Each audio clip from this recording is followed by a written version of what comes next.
hoping to hear that word amputation, because at the end of the day, that's the thing people worry about the most, because, 50% of amputations that occur in the world in the United States are diabetes related. 50%. So we know that that's the leading cause. And this is what happens, guys. You guys, you get a patient in front of them, and there's like stages to this. The first stage is I get a little numbing and tingling in my extremities, right? Yeah. And then second stage is that it gets worse, right? And that's a problem. And then at some point, like you said, you can't sleep. That's kind of like the third phase. It's so bad you can't sleep. And this is the scary part, what you mentioned about your hand.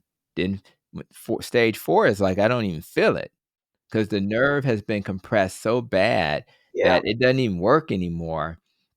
And so less pain, less tingling. That's stage 4. And then stage 5 is like you don't feel anything. And that's when you're at risk for amputation. Yeah. And here's some facts that may blow your mind. Um, um, the number of people, and this is going back to 2017, 2.1 million people are living with some type of amputation in the United States. They amputate 185,000 people annually. And just put that in other words, 300 to 500 people are getting amputations every day in the United States. Um, um, a lot of times it's preceded by a foot ulcer, which is why Angela's freaking out right now. Seriously. So I'm not saying that's your destiny. I'm just saying we're going to be very aggressive. And it costs a lot of money. And I'm looking at you guys. We are both African American. Your chances of having issues with amputation is 4 times higher for African Americans than for white Americans. So that's something to think about.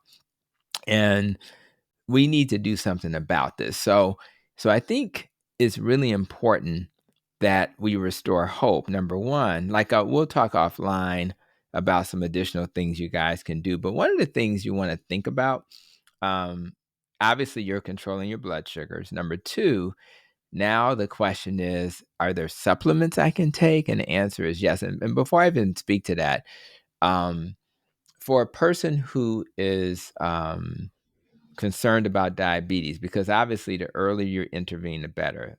Everybody should get a fasting insulin level. You can predict diabetes. They don't teach us this in medical school or nursing school, but you can predict diabetes 5 to 10 years in advance by getting a fasting insulin.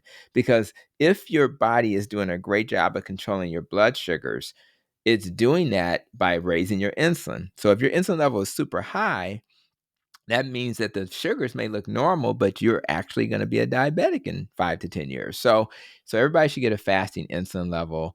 If a person has diabetes, they should get a C-peptide to distinguish between type 1 and type 2. And if their C-peptide, which is the precursor to insulin, is low, then they should get an antibody test to the islet cell. So I just want to put that in front of everybody. But in terms of supplements, one of the things that we want to add, and we'll share this again later, is the B vitamins. Your B12 and your B1 vitamins are particularly good at helping to protect the myelin that surrounds the nerve. So that's number one. Other things that are good for diabetes and neuropathy are alpha lipoic acid, something called evening primrose.